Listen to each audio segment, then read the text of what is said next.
திருப்பத்தூர் மாவட்டம் வாணியம்பாடியை அடுத்த கோத்தக்கோட்டை பகுதியில் உரிய இடத்தில் நிற்காமல் அரசு பேருந்து சென்றதால் பின்னாலேயே +2 மாணவி ஓடிச் சென்ற சம்பவம் அதிர்ச்சியை ஏற்படுத்தியிருக்கிறது. உரிய இடத்தில் நிற்காமல் சென்ற அரசு பேருந்தின் பின்னாலேயே மாணவி ஓடிச் சென்றிருக்கிறார். ஆபத்தான முறையில் நீண்ட தூரம் ஓடி வந்ததை பார்த்து அதற்கு பிறகாக அரசு பேருந்து ஓட்டுநர் பேருந்தை நிறுத்திய சம்பவம் அந்த பகுதியில் சர்ச்சையாக இருக்கிறது. திருப்பத்தூர் மாவட்டம் வாணியம்பாடி அடுத்த கொத்தக்கோட்டை கிராமத்தில் அரசு பேருந்து அலட்சியம் அரசு பள்ளி மாணவர்களுக்கு உயிரிழத்தில் தேர்ந்து நிற்காமல் சென்ற சம்பவம் தற்போது வீடியோவில் சமூக வலைத்தளங்கள் வைரலாகி பெரும் பரபரப்பு ஏற்பட்டுள்ளது. இன்று காலை சுமார் 8:15 மணி அளவில் வாணியம்பாடியிலிருந்து அரசு பேருந்து ஆலாலயத்துக்கு செல்வதற்காக வாணியம்பாடி புறப்பட்டது.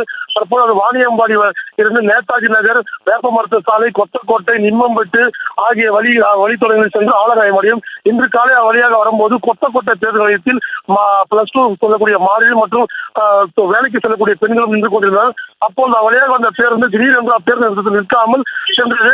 பின்னாடி வரக்கூடிய வாகன ஓட்டிகள் மற்றும் அப்பகுதி மக்கள் பேருந்து ஓடியதை பார்த்து அதிர்ச்சி அடைந்து கூச்சலிட்டு கொலைக்கிறார். இருசக்கர வாகனத்தில் சென்ற வாலிபர்கள் அப்பேருந்து வழிமறித்து பேருந்து நிறுத்தினார். அதன் பிறகுதான் ஓட்டுநர் அந்த பேருந்து நிறுத்தி பார்த்துள்ளார். அப்பெண் ஓடி வந்தது. அதன் பிறகு அப்பேருந்தில் மாணவியர் பரீட்சை எழுதுவதற்காக சென்றுள்ளார்.